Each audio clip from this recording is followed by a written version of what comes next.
Bonjour à tous, bonjour, bienvenue pour cette première conférence du SIDO. Heureux de vous accueillir ici pour cette nouvelle édition. Pour cette première conférence, on va aborder un sujet qui est plus que jamais d'actualité, c'est le sujet de la décarbonation et des étapes clés qu'on doit ou qu'on peut franchir pour pouvoir avancer dans ce processus. Donc pour parler de ce sujet, on reçoit Sandra Melki, qui est Executive et Energy Sustainability Lead à Microsoft France, Julien Fournier, qui est directeur de mission IoT Factory à IT Novem, qui fait partie du groupe SNCF, et Olivier Gillet, qui est chargé de secteur énergie entreprise en Auvergne-Rhône-Alpes pour l'ADEME. Donc moi, je suis Steven Dolbeau et je suis directeur associé pour Anima Conseil, qui est une société de conseil en communication. Alors, la première question peut-être, là je m'entends un peu mieux, j'imagine que vous aussi vous m'entendez mieux. La première question que je voudrais poser, c'est à Olivier Gillet. Finalement, j'imagine qu'il y a plusieurs étapes du coup pour arriver à une décarbonation complète. Je pense que personne n'y est encore vraiment aujourd'hui, mais quelle serait la première étape? Qu'est-ce qu'il faut se dire quand on veut se lancer dans un processus comme ça de décarbonation pour son entreprise? Oui, bonjour à tous. En deux mots, donc, je suis à l'ADEME, l'agence de la transition écologique, basée sur la région Auvergne-Rhône-Alpes, et en charge notamment d'énergie en entreprise, comme on vient de le dire. Ce qu'on pourrait presque mettre au frontispice, c'est que pour s'améliorer, il faut connaître, et pour connaître, il faut mesurer. Alors bon, ça tombe bien dans ce type de salon, mais on le dit généralement et auprès de tout type d'entreprise. Une fois qu'on envisage de mesurer, il faut bien entendu avoir quelque chose d'assez structuré. En tout premier lieu, tout de même, je le rappelle, vérifiez vos obligations réglementaires.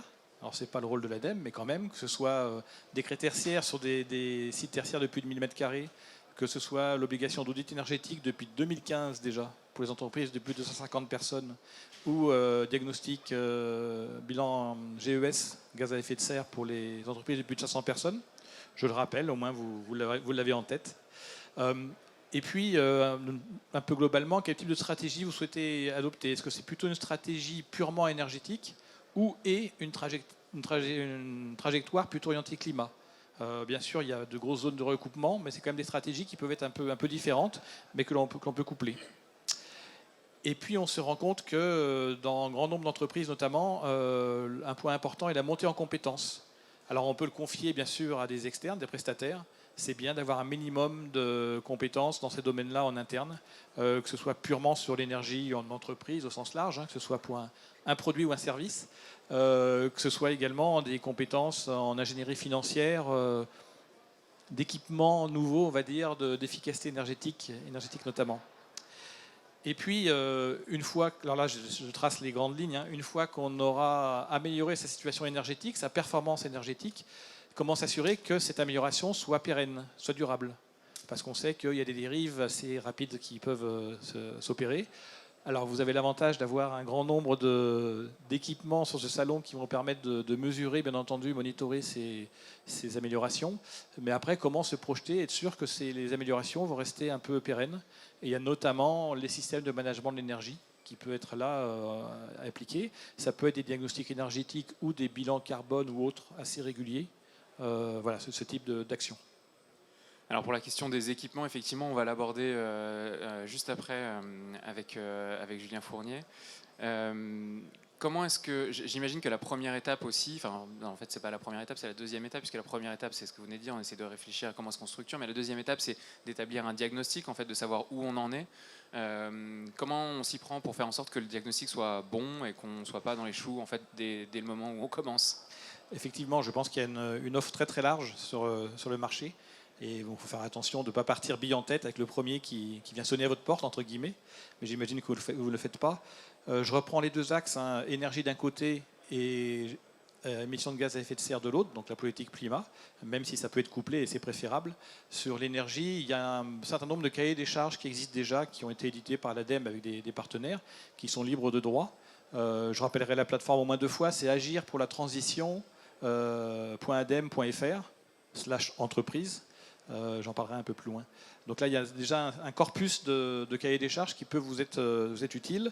Et donc, même en amont de ça, pour le tout premier pas, sachez que, alors je parle plutôt de notre région, Les chargés de mission énergie, environnement, conseillers, on va dire plutôt, en chambre de commerce et d'industrie, sont cofinancés par l'ADEME pour venir réaliser, notamment auprès des PME, des visites énergie gratuites, qui sont vraiment le premier pas si vous vous posez des questions fondamentales et vous ne savez pas trop où vous en êtes. Donc ça, c'est vraiment le premier seuil. Après, il y a l'audit énergétique dont je viens de parler. Et puis après, des études de faisabilité sur des sujets un peu plus détaillés. Côté climat, c'est principalement le DIAC Décarbonation sur fonds ADEME qui est opéré par BPI France. Et donc je vous incite à aller voir son contenu. Merci. Alors, on l'a évoqué tout à l'heure, on a besoin donc d'outils aussi pour pouvoir faire ces diagnostics, qu'ils soient en amont ou même en temps réel, en fait, pour pouvoir monitorer en fait ces différentes émissions et puis le fonctionnement des machines. C'est le cas en fait, c'est ce que vous faites chez IT Novem du groupe SNCF, pardon. Julien, peut-être que vous pouvez nous rappeler juste ce qu'est IT Novem pour qu'on ait une bonne vision et puis comment est-ce que ça interagit avec la SNCF et puis ensuite qu'on puisse parler de comment est-ce qu'on monitore et comment est-ce que vous monitorez les engins, les appareils de la SNCF. Donc, bonjour à tous, donc Julien Fournier, je suis directeur de mission chez l'IoT Factory d'IT Novem. IT Novem, c'est une filiale technologique du groupe qui a pour but de couvrir plusieurs domaines technologiques et notamment la data et les objets connectés, l'IoT.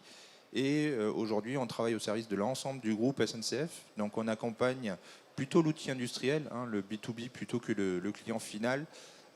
Avec un panel qui est très riche et très large. On va parler du tertiaire, on est bien évidemment soumis au décret tertiaire. On a un outil de production industrielle que sont nos sites de maintenance pour la réparation du matériel roulant.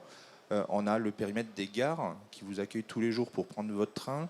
Donc on a l'infrastructure ferroviaire qui est le réseau linéaire. Donc on accompagne finalement un petit peu le groupe sur apporter des solutions à valeur qui vont pouvoir permettre d'améliorer la performance de l'outil industriel. Alors concrètement, comment est-ce que vous agissez ? Alors sur la partie, on va faire un focus sur la partie énergétique. On traite toujours le besoin, on fait une qualification du besoin pour essayer d'apporter la réponse la plus pertinente. D'un point de vue énergétique, on rejoint complètement l'adage de mon voisin qui est de dire pour pouvoir maîtriser, il faut mesurer. Le sujet énergétique n'est pas nouveau chez SNCF aujourd'hui. Je parle rapidement du train qui est déjà naturellement décarboné à l'énergie électrique majoritairement, et on a déjà des principes qui sont appliqués au niveau des conducteurs depuis de nombreuses années, qui s'appellent l'éco-conduite. Sur la dimension énergétique, c'est comment finalement on va au mieux optimiser l'utilisation de l'énergie. C'est pas la peine de rouler à pleine vitesse en permanence, ça va nous faire gagner quelques secondes, autant économiser de l'énergie. Si on fait un focus sur l'outil industriel, alors, le décret tertiaire, finalement, est arrivé plus tard par rapport au fait de l'outil industriel que sont nos sites de maintenance. Les sites de maintenance, il faut savoir que c'est des sites dans lesquels un train, il va de la petite réparation que vous faites tous les jours, l'entretien, le niveau d'huile, etc., jusqu'aux grosses opérations qu'on peut connaître dans l'aéronautique, que sont les opérations MIVI, où on va garder le train et on va le refaire tout entier. L'image qu'on m'a donnée quand je suis rentré, c'est que le train, on va tenir sa plaque d'immatriculation, on va la laisser en place et on va refaire tout l'arrière, pour vous donner l'idée. Donc c'est vraiment des opérations lourdes, c'est une industrie de process qui demande vraiment des équipements qui sont très énergivores. Et depuis les années 2000-2008, se pose la question de l'énergie. Donc on a essayé d'avoir des mesures. Alors malheureusement, on s'est peut-être fait avoir par le premier opérateur venu au début pour mesurer. Mais finalement, l'arrivée des objets connectés a permis de proposer des solutions qui vont nous donner un maillage vraiment fin des équipements à monitorer. Et après, quand on aura cette diagnostic et cette cartographie, on va pouvoir agir parce qu'on peut agir en mettant ça en regard de la performance et du process qui est associé. Donc, j'imagine qu'il y a des équipements qui sont déjà...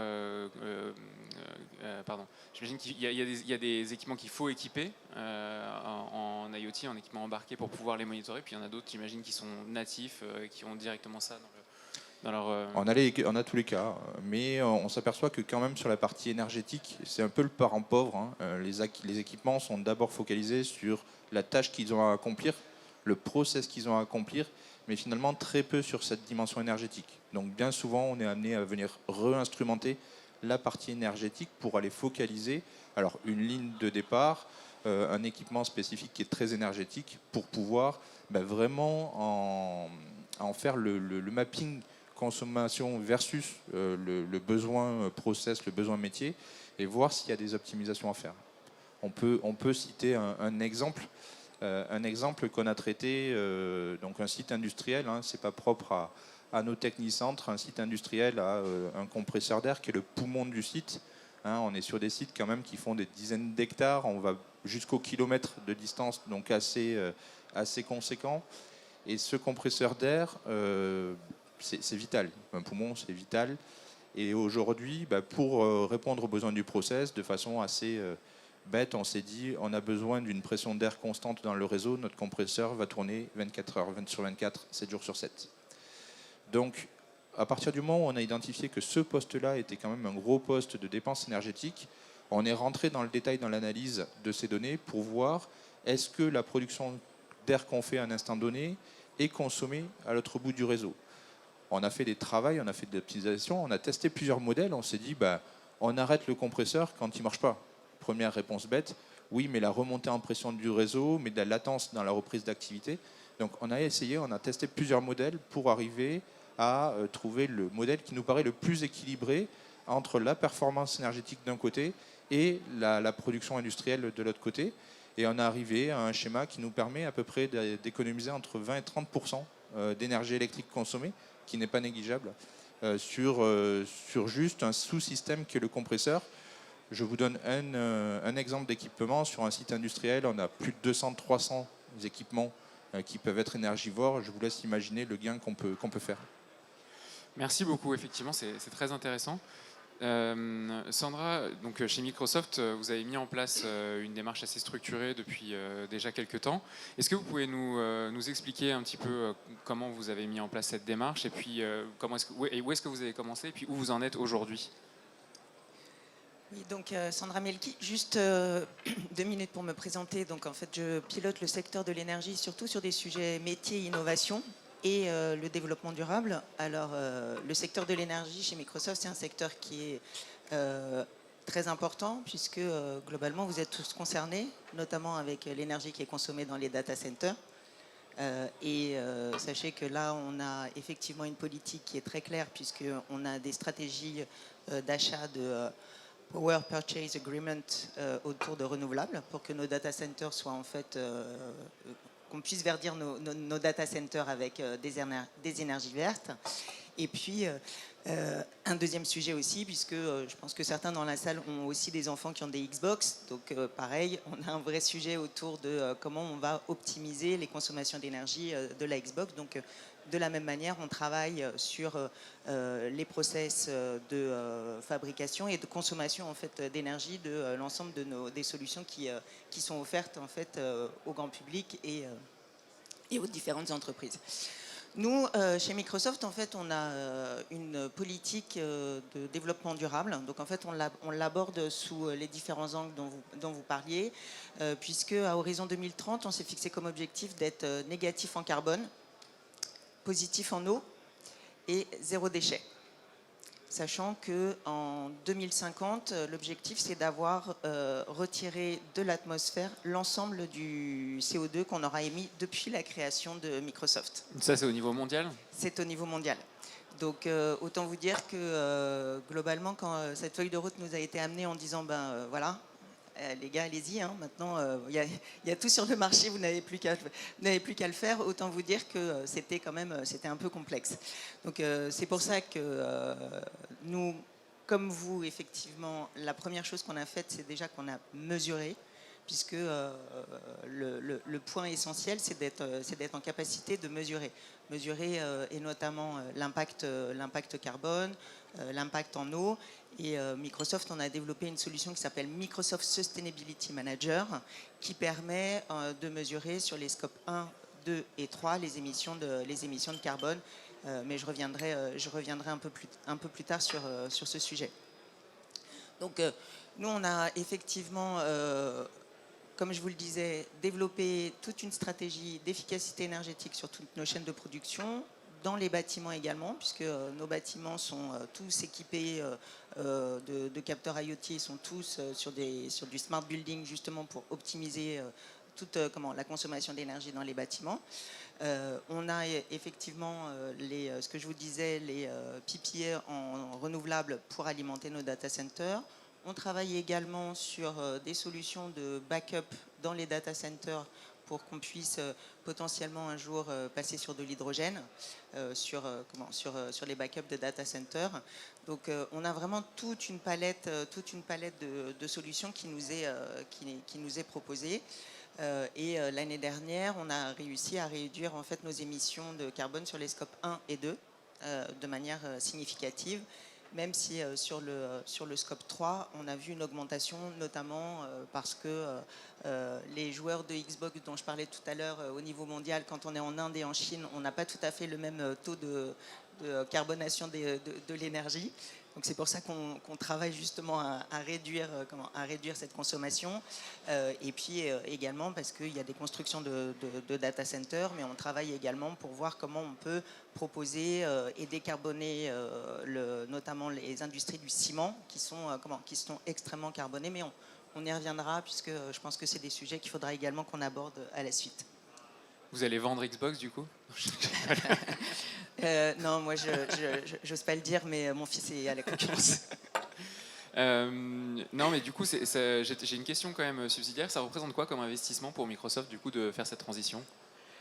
Alors des investissements colossaux. Autant vous dire que il y a des investissements qui sont extrêmement importants. Et puis il y a un point effectivement qui est important, c'est qu'on a un fonds d'innovation sur ces sujets justement de décarbonation qui est alimenté à hauteur de 1 milliard de dollars, où en fait on va faire des appels à projets justement sur toutes les nouvelles innovations en termes de décarbonation. Donc on va travailler avec Climeworks par exemple, qui est en fait le direct air capture.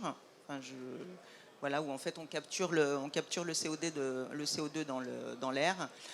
On va travailler également sur des solutions de carbone capture, où on va capturer en fait le carbone à la sortie des industries les plus polluantes, pour ensuite liquéfier, transporter ce carbone et l'enfouir sous la mer. Donc bien sûr, ce n'est pas nous qui avons ces technologies. Par contre, avec les solutions digitales, on accompagne ces nouvelles innovations. Et on a aussi des sujets qui sont là pour le coup plus classiques, mais effectivement, j'en parlais tout à l'heure, de développement de solutions hydrogènes pour nos data centers. Donc voilà. Et donc on accompagne des startups, des petites et grandes entreprises, puisque cet appel à projet est ouvert à tous, mais justement pour développer de la co-innovation autour de la décarbonation. Et concrètement, sur quel levier il faut jouer en premier? On entend souvent que la meilleure énergie, c'est celle qu'on ne consomme pas. Olivier, qu'est-ce qui est le plus efficace? Si j'avais la réponse directe, ce serait bien. On aurait fini la conférence. Donc à partir des préconisations que vous aura faites votre prestataire, on va dire, que ce soit pour un bilan énergétique ou un diagnostic gaz à effet de serre, effectivement, il faut tenter de sortir au maximum des énergies fossiles, puisqu'on est bien sur la décarbonation. Et il y a un grand nombre d'axes qui dépendent vraiment de cette situation et de votre activité. Alors en amont, on pense tout simplement, bien entendu, à l'isolation des bâtiments, notamment tertiaires, et là, les obligations qui vont tomber assez fortes. Hein. On n'a jamais vu ça. Hein. Complètement. C'est quoi? C'est moins 40 en 2030 %? Oui, c'est ce style-là pour des bâtiments qui, pour certains, ont plus de 80 ans. Ça va être un vrai défi. Très compliqué, oui. Mais bon, on est obligé. Bien entendu, amélioration du rendement énergétique de l'ensemble de vos équipements. On pense en procéder, mais il y a également les utilités. Vous avez cité tout à l'heure des compresseurs d'air. La maintenance énergétique de ces équipements. Alors, ça tombe bien ici. Passer de la maintenance curative à une maintenance plus efficace et plus projetée dans le proche avenir, la maintenance prédictive, Donc avoir l'ensemble des équipements de mesure directement sur ce que vous voulez maintenir pour optimiser cette maintenance et faire en sorte que l'équipement apporte toute satisfaction à long terme. Et puis des achats évidemment plus responsables, clairement. Et il y a aussi une brique à laquelle on ne pense pas toujours, c'est ce qu'on appelle la chaleur fatale. C'est la chaleur que vous émettez sur vos sites et que vous perdez. Évidemment, je ne parlerai pas de Microsoft puisque c'est évident, mais sur chacun de vos sites, vous en émettez. Et mon voisin a parlé de très gros compresseurs d'air, ou groupe froid par exemple. Sachez que vous avez un volume de chaleur assez conséquent, éventuellement que vous évacuez, j'espère, mais que vous pouvez récupérer tout simplement, ne serait-ce à minima que pour chauffer vos locaux. Et donc il y a également des études de faisabilité, des cahiers des charges sur la chaleur fatale, et qui permettent comme ça, et même des aides publiques au cas par cas, qui permettent de monter des projets. Et moi j'ai une petite vingtaine d'études de faisabilité en cours là, qui sont en cours d'être réalisées pour de futurs projets de chaleur fatale. Bien entendu, il faut privilégier les énergies les plus décarbonées. En premier lieu, celles que vous avez chez vous, donc énergie fatale. Et puis après, basculer au maximum sur des énergies renouvelables thermiques. Puis énergie renouvelable électrique, puisque ça a aussi un impact important, même si encore une fois, le mix énergétique de la France, fort heureusement, est parmi les meilleurs de la planète. Alors ça paraît très difficile, mais on a quand même des exemples d'entreprises, notamment industrielles en l'occurrence. Une entreprise qui travaille dans la terre cuite. Donc évidemment, elle part d'argile ou de mélange, elle va sécher d'abord, ensuite cuire son produit. J'en dis pas beaucoup plus. On se dit, un four à gaz, qu'est-ce qu'elle peut faire? Là, elle subit de plein fouet, bien entendu, l'évolution des cours de l'énergie, notamment du gaz. Elle a mis en place des projets depuis quelques années, actuellement, dans un proche futur, qui sont un grand nombre de solutions d'application sur son process, notamment sur le four. Et elle va pouvoir, à la fin de ces projets que nous, on peut accompagner, parce que c'est très exemplaire, elle va pouvoir décarboner 80% de son activité sur l'axe gaz. C'est-à-dire que sa facture de gaz va diminuer d'un facteur 5. Voilà, c'est vraiment très exemplaire et je ne rentre pas dans les détails, mais c'est vrai qu'elle a mis de l'intelligence dans sa réflexion réellement, et elle a fait appel également à des bons interlocuteurs. Une partie de ces équipements, c'est un tiers investisseur qui va les prendre en charge et qui va vendre par exemple de la chaleur fatale, récupérer de la chaleur fatale et la revendre à l'entreprise. Il y a un certain nombre de montages qu'on peut imaginer. Alors ça tombe bien, quel type d'outils on peut utiliser? Peut-être qu'on va continuer avec vous, Olivier. Les outils de l'ADEME, quels sont-ils? Comment est-ce que vous pouvez accompagner les entreprises pour avancer sur ce chemin-là? Oui, alors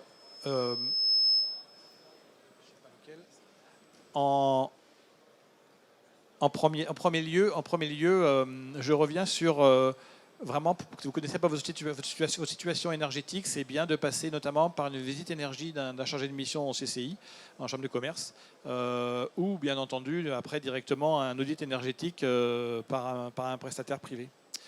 Après, il y a une gamme assez importante d'outils. Tout ce qui est financement, vous trouvez ça sur la plateforme, donc agirpourlatransition.adem.fr/entreprise. Et là, vous avez accès à 3 espaces qui vont bien vous renseigner. À gauche, ce qui vous intéresse tout de suite, ça concerne le sonnant et trébuchant, donc l'ensemble des aides de l'ADEME. Il y en a pas loin de 200. Donc avec quelques clics, ça permettra d'atteindre les quelques aides qui peuvent vous intéresser. Et à droite, c'est vraiment ce qui va vous intéresser en termes de méthodologie, puisqu'on est avec un grand corpus d'informations et de méthodologie sur la décarbonation des sites industriels. Donc là, je vous incite à aller voir ce pavé, où vous avez à la fois donc, la méthodologie de façon assez fine et un grand nombre de retours d'expérience dans à peu près tous les secteurs de l'industrie. Et au milieu, on en parlera peut-être un peu après, il y a le pavé qui permet d'accompagner les PME, TPE. Ouais, on parlera effectivement des PME et des TPE parce que je pense que vous devez être nombreux dans la salle aussi à les représenter. Sandra, vous aussi, du coup, vous développez des outils pour accompagner vos clients dans cet impératif de décarbonation. Est-ce que vous pouvez nous en dresser un tableau rapide?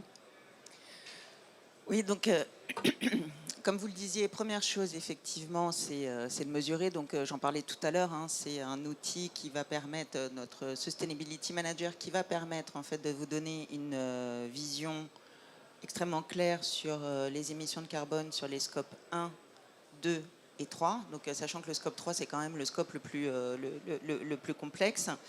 Et du coup, les outils qu'on a développés permettent, une fois qu'on a cette vision, d'établir en fait des plans d'action, puisque le diagnostic, c'est premièrement et avant tout de pouvoir agir derrière. C'est vraiment là tout l'intérêt. Donc, on a toute une partie des outils qui vont être autour de la collecte de la donnée. Parce que c'est le gros sujet en fait. Quand on en discute avec nos clients, les gens veulent bien avoir et les entreprises cherchent à avoir en fait une vision assez claire de où ils en sont en termes de consommation d'énergie, en termes d'émissions carbone, en termes de consommation d'eau. Mais le problème, c'est d'aller chercher la donnée. Donc, soit on a, comme vous l'expliquiez à la SNCF, des sites qui sont dotés de capteurs, et là, c'est assez facile entre guillemets, de remonter l'information et de pouvoir la traiter. Mais c'est aussi une partie des sites qui ne sont pas dotés de capteurs, où là, il va falloir aussi aller trouver d'autres sources d'informations, puisqu'on est dans une urgence climatique et dans une urgence énergétique, où il va falloir aller vite et aller trouver des quick wins. Un deuxième axe sur lequel on travaille, c'est effectivement autour de l'efficacité énergétique. Donc vous en avez parlé, beaucoup avec nos partenaires industriels. Donc pour ne pas les citer, on travaille beaucoup avec Schneider notamment sur tout ce qui est l'efficacité des bâtiments. Aussi bien sur la consommation que sur le workplace, c'est-à-dire en fait le réagencement des bâtiments, parce que ça peut être aussi une autre source en fait de réduction de la consommation d'énergie. Si au lieu d'avoir deux bâtiments qui sont utilisés à moitié, on n'a qu'un seul bâtiment à éclairer, à chauffer, bien sûr c'est une façon aussi de réduire la consommation et d'atteindre aussi l'objectif des 10% qui nous a été fixé par Elisabeth Borne en France. On travaille également avec un autre partenaire qui s'appelle Cosmotech au niveau de la ville, avec lesquels on a développé en fait un digital twin au niveau de la ville. Vous le disiez tout à l'heure, comment on va pouvoir optimiser le réseau de chaleur. Et là, ce qui est assez intéressant, donc c'est un pilote qui a été mené sur la ville de Saclay. Et ce qui est intéressant, c'est qu'en fait, on adresse le sujet sous contrainte, c'est-à-dire qu'on se pose la question de quelle est la consommation d'énergie et quel est en fait l'impact carbone qu'on veut avoir, pour ensuite activer l'ensemble des réseaux, que ce soit bien sûr le réseau électrique, le renouvelable, les réseaux de chauffage. Et donc, on ne se pose pas la question de combien on va émettre, on se pose la question de la contrainte de ce qu'on veut, émettre. Et je trouve que c'est un modèle qui est assez vertueux. Le troisième sujet, c'est effectivement autour de la supply chain. Vous en parliez tout à l'heure au niveau des fournisseurs. Donc, on travaille avec une société également qui s'appelle Transparency One et qui permet d'avoir une vision et le label de l'ensemble des fournisseurs de rang 1 à rang N. Parce qu'en fait, souvent, les entreprises sur le rang 1 ont une vision assez claire sur leurs fournisseurs de rang 1 ont une vision assez claire en fait des émissions de carbone ou en tout cas des écolabels. Mais c'est quand on passe sur des rangs 2 ou des rangs 3 où là, on s'aperçoit que parfois, il y a des complexités. Donc, c'est important aussi sur les sujets de supply chain d'avoir une visibilité en fait, sur l'ensemble des acteurs de la chaîne. Et puis, le dernier point, et je pense que je vais étonner personne, on travaille aussi beaucoup sur des solutions de Green IT, notamment autour du cloud. Mais aussi de l'optimisation de l'efficacité énergétique de tous les devices, parce que c'est aussi un axe, et notamment avec le télétravail, qui est important dans la décarbonation et la réduction de la consommation d'énergie. Alors vous travaillez aussi sur des projets un peu spéciaux avec des clients. Est-ce que vous pouvez nous en dire un peu plus sur ces projets-là qui sont souvent liés directement à des productions d'énergie ou à la protection de la biodiversité également ? Oui, donc en fait, quand on parle de décarbonation, il y a plusieurs axes. Effectivement, la première chose, c'est que vous le disiez, hein, c'est que le mieux, c'est de ne pas consommer d'énergie. Donc on travaille sur des sujets de développement de solutions de sobriété énergétique et d'efficacité énergétique. Donc je viens d'en parler. Mais il y a aussi un deuxième sujet sur lequel on travaille, c'est aussi l'optimisation des sources d'énergie actuelles.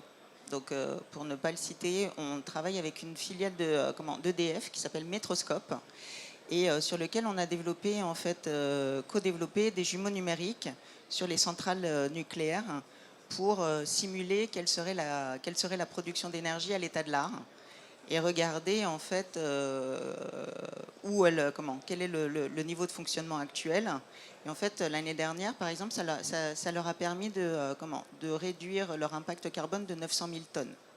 Parce que utiliser à un niveau optimal l'ensemble des solutions de production électrique aujourd'hui en France, c'est un axe qui est extrêmement important et dont on parle peu. On parle beaucoup d'efficacité énergétique, mais effectivement, optimiser la production d'énergie de nos infrastructures actuelles est un point important. Deuxième exemple, on travaille avec Engie justement sur une solution qu'on a développée avec un autre partenaire, Codit, et je vous invite à aller les voir. Ils ont une petite éolienne sur leur stand.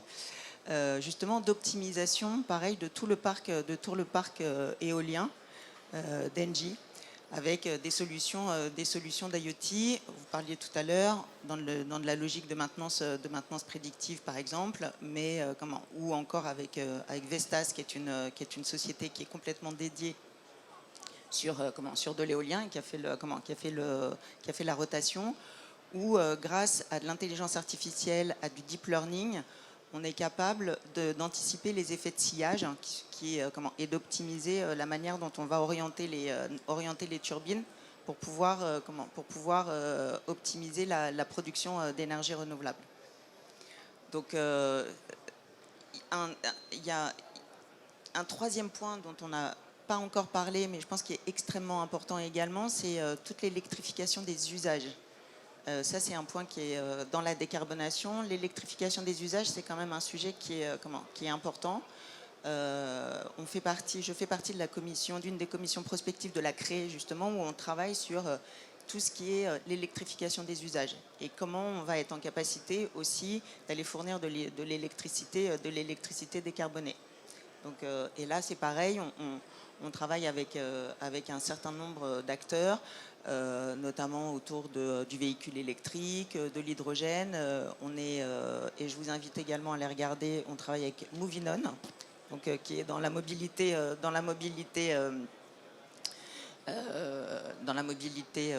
du transport électrique, mais pas que, donc sur des sujets autour de l'hydrogène, sur les sujets autour de l'optimisation également de tous les moyens de transport. Merci beaucoup. Julien, vous travaillez un peu avec Microsoft justement dans le cadre de vos activités et du remontée des informations que vous monitorez. Oui, tout à fait. Notre plateforme de collecte de données, et je rejoins le fait, c'est facile de remonter les données, il y a toujours des infrastructures et des architectures à mettre en place. Donc notre plateforme est effectivement sur Azure, et on y reviendra un petit peu, mais on a vraiment une volonté d'avoir un éco-design sur l'ensemble de la chaîne de valeur. Et le travail on va lancer avec Microsoft cette fin d'année, c'est vraiment l'éco-design. C'est bien que les data centers soient green, mais si le design et l'usage qui est fait des composants n'est pas aussi en adéquation, il faut nous aussi, en tant qu'assembleur de plateformes, on arrive à prendre en compte cette dimension. Donc on veut vraiment traiter aussi le sujet de toute la chaîne de mesure et de son impact, et pas venir rajouter finalement des déficiences énergétiques ou au gaz à effet de serre en venant faire de la métrologie énergétique. On va y venir tout de suite du coup, parce que je pense que la transition est parfaite. Effectivement, quand on monitore, on rajoute des équipements qui eux-mêmes consomment. Donc, c'est un peu une mise en abîme, mais qui est nécessaire en fait. Comment est-ce qu'on monitore le monitoring ? Alors c'est pas tout jeune hein, chez SNCF. On a fait un projet avec l'ADEME tout justement en 2018, tout justement pour arriver à évaluer l'impact des objets qu'on va venir rajouter. Donc on a fait un travail initial avec les méthodes d'analyse du cycle de vie qui nous ont permis aussi d'arriver à focaliser où est-ce que on avait les plus grosses dépenses énergétiques. On en parlait juste avant avec Olivier. On sait que on se rejoint tous sur les sujets électroniques. On parlait du mobile, c'est valable dans l'IoT aussi. 80% de l'impact est lié à la production de l'objet en lui-même, mais il nous reste quand même 20% de levier. Et cette étude, qu'est-ce qu'elle nous a apporté? Alors, on s'est focalisé sur l'objet dans un premier temps, c'est l'éco-design, c'est-à-dire l'éco-usage, comment l'objet, de façon historique, on allait faire un relevé périodique à fréquence, qui nécessite du coup de la transmission réseau, qui va tirer sur la pile, la batterie de l'objet, du traitement en plateforme, forcément, c'est une donnée qui va remonter de façon systématique. Le paradigme, finalement, a mis en lumière qu'on pouvait, et ça c'est aussi la plus-value des fabricants d'objets, apporter, on peut parler d'intelligence légère au niveau de l'objet, pour n'émettre qu'au juste moment, au juste nécessaire. Je vais prendre un exemple qui paraît tout bête. On va regarder une consommation d'eau. Historiquement, on allait envoyer toutes les heures, toutes les 6 heures, consommation égale 0,00000, vous n'avez pas consommé. Quel est l'intérêt d'envoyer chaque fois la même valeur, si ce n'est de consommer de la télécom et diminuer la durée de vie de son capteur? Elle est vraiment nulle, zéro. Donc aujourd'hui, on a plutôt cette volonté dans nos exigences, en tout cas vis-à-vis de nos fournisseurs, d'avoir des capteurs qui soient vraiment appropriés à l'usage fin. Donc sur une plage de température standard, on va dire sur des infrastructures, on a des plages de température où c'est le fonctionnement normal. On va parler des rails notamment. On n'a pas de surveillance particulière à avoir. Donc ça ne sert à rien qu'on envoie toutes les 10 minutes l'urgence. On sort d'un été assez chaud et assez difficile pour le système ferroviaire où le rail subit la chaleur. Donc là, on a besoin d'avoir, pour assurer cette maintenance au plus proche, au plus fin, le plus en amont de la défaillance, d'avoir une fréquence augmentée de données. Aujourd'hui, on a des capteurs qui, dans la plage standard 0,45 degrés, doivent émettre peut-être une fois, 2 fois par jour. Par contre, quand on se rapproche des 45, voire on passe les 70 degrés au rail, on émet un message toutes les 10 minutes. Parce qu'on a des contraintes de maintenance derrière. Donc vraiment, les objets nous permettent d'aller là-dedans. Et cette réflexion, on la pousse aussi sur l'énergie de l'objet, puisqu'aujourd'hui, majoritairement, nos objets sont alimentés par pile ou batterie, qui, on le sait, ont un impact aussi environnemental assez fort. On travaille aussi sur la récupération d'énergie. Alors on est moins sur les grosses structures industrielles, on est plus sur la finesse. On a aujourd'hui des capteurs qui sont déployés sur notre réseau. Alors encore en phase de prototype avancé, mais il y a quand même des trains avec des voyageurs qui circulent dessous, où le capteur ne dispose ni de pile ni de batterie, mais va récupérer son énergie autour de ce qu'il y a dans l'ambiance. On a du gradient de température, on a de la perte d'électricité qui va juste suffire à alimenter le capteur pour émettre. Et ça nous permet de, s'affranchir de la pile, d'une part, et deux, d'allonger considérablement la durée de vie de l'objet, puisque vu qu'on a dit, et la boucle sera bouclée, que 80% c'était lié à la production, en allongeant la durée de vie de notre objet, on va aussi gagner sur la chaîne de la production. Merci beaucoup. Ça, je pense que c'est déjà une première manière de voir comment aller plus loin dans le monitoring. Quelles sont les autres façons d'aller plus loin dans sa décarbonation, Olivier ? Alors c'est vrai que vous avez cité l'électrification des procédés des utilités. Alors c'est plutôt industriel et évidemment toutes les industries sont en train d'y travailler très fortement. Il y a l'exemple des verriers où il y a carrément un programme européen pour voir comment ils pourraient hybrider les fours qui sont au gaz actuellement. Ça pourrait être du biogaz, mais on n'en produit pas suffisamment. Donc hybrider les fours avec des solutions mixtes électriques et gaz, parce qu'ils auront du mal à passer au tout électrique, contrairement à d'autres utilités et procédés qui, eux, peuvent passer au tout électrique. Et avec le mix français, encore une fois, électrique, évidemment, c'est une solution de court terme assez efficace pour réduire drastiquement les émissions de gaz à effet de serre. Vous pouvez, si vous avez de la chaleur fatale de façon un peu importante que vous n'utilisez pas, également la vendre à des tiers et notamment l'injecter vers un réseau de chaleur qui passerait pas loin. Et inversement, posez-vous la question, notamment avec le coût du gaz actuellement et donc de la chaleur que vous utilisez, s'il n'y a pas un réseau de chaleur urbain qui passe pas loin de votre site sur lequel vous pourriez simplement vous brancher. Et nous, on vient également accompagner des fois le coût du branchement pour qu'il y ait encore plus de chaleur qui sera distribuée par les réseaux de chaleur urbains qui sont généralement alimentés par des usines d'incinération de déchets. Donc là, il n'y a pas beaucoup d'émissions de gaz à effet de serre. Et encore mieux, les chaufferies-bois, etc. Et puis, je rebondis sur ce que vous disiez.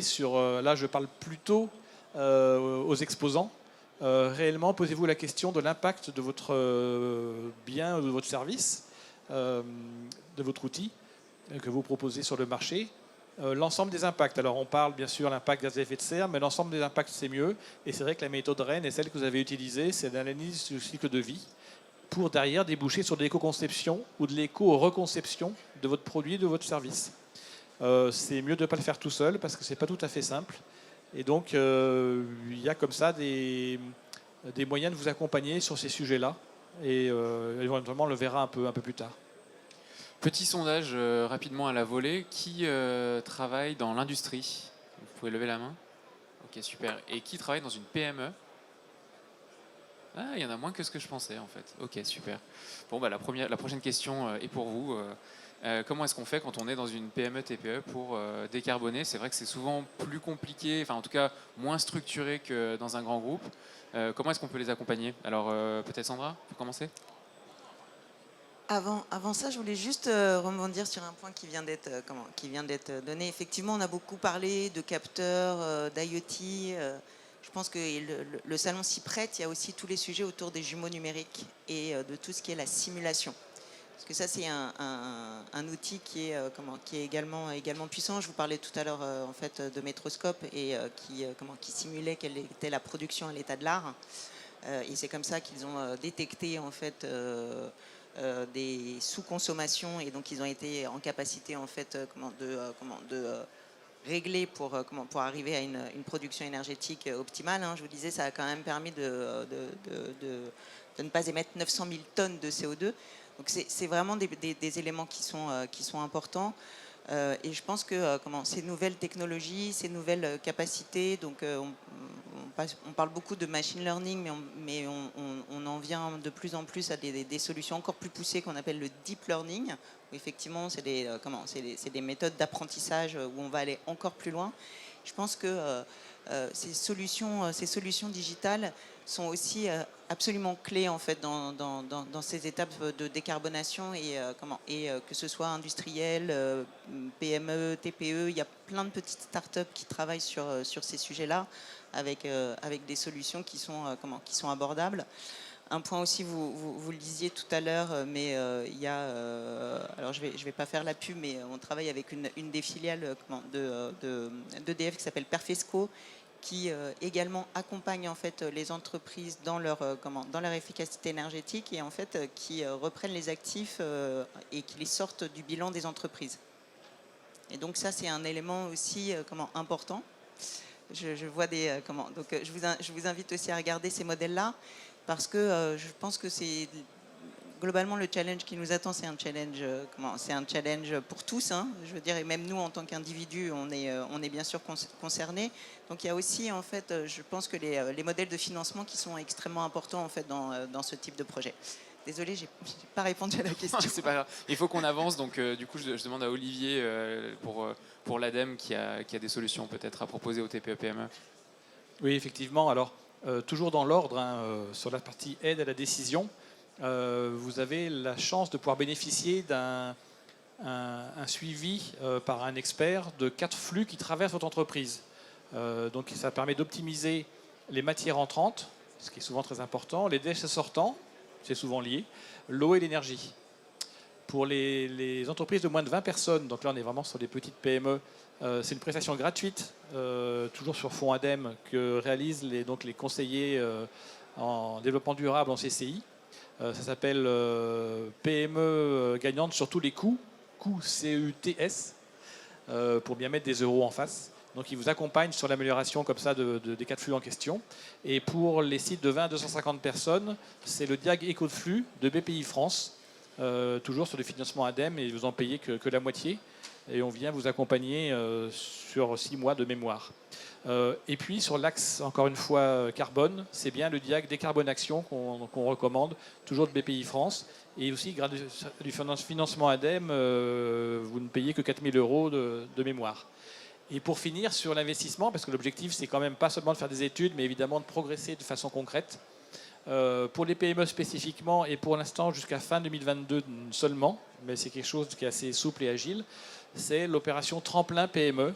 Vous avez une trentaine d'actions qui sont subventionnées de façon très simple, principalement en investissement. Que ce soit, alors il y a quand même quelques accompagnements un peu plus poussés sur l'aspect climat. Il y a tout ce qui relève d'économie circulaire et déchets. Il y a des axes transition énergétique. Et puis il y a justement l'éco-conception. Premier pas éco-conception. Donc on invite les PME, notamment exposantes ici, à se rapprocher de dispositifs tremplin PME qui permettra d'être accompagnés sur des tout premiers pas éco-conception et mettre le pied à l'étrier sur cet axe qui est quand même vraiment essentiel.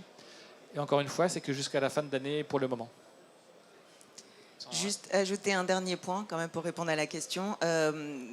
Microsoft, nous on accompagne en fait à Station F un incubateur de start-up qui est justement spécialisé dans tout ce qui est développement durable, donc recyclage, développement de nouvelles énergies, efficacité énergétique, qui est également sponsorisé par des grands groupes. Donc je vois qu'il y a aussi des industriels et des grands groupes dans la salle. Donc voilà, si certains sont intéressés, et on vient de finir la première vague. Il y a une deuxième vague qui va arriver avec des startups qu'on va accompagner pendant 6 mois, justement dans le développement de leur technologie et également dans leur croissance économique. Voilà, ce sera le mot de la fin. Merci à tous. Alors, la plénière commence dans un quart d'heure. Si vous le souhaitez, on peut peut-être prendre 5 minutes de plus pour répondre à une ou deux questions si vous en avez. Sinon, je peux vous libérer. Alors, est-ce qu'il y a des questions? Non. Ok. Bon, j'espère que vous avez bien tout compris et que c'était intéressant pour tout le monde. Merci à tous d'avoir été là. Et puis, je vous dis à bientôt. Et puis, n'oubliez pas la plénière dans un quart d'heure dans la grande salle. Merci. Merci.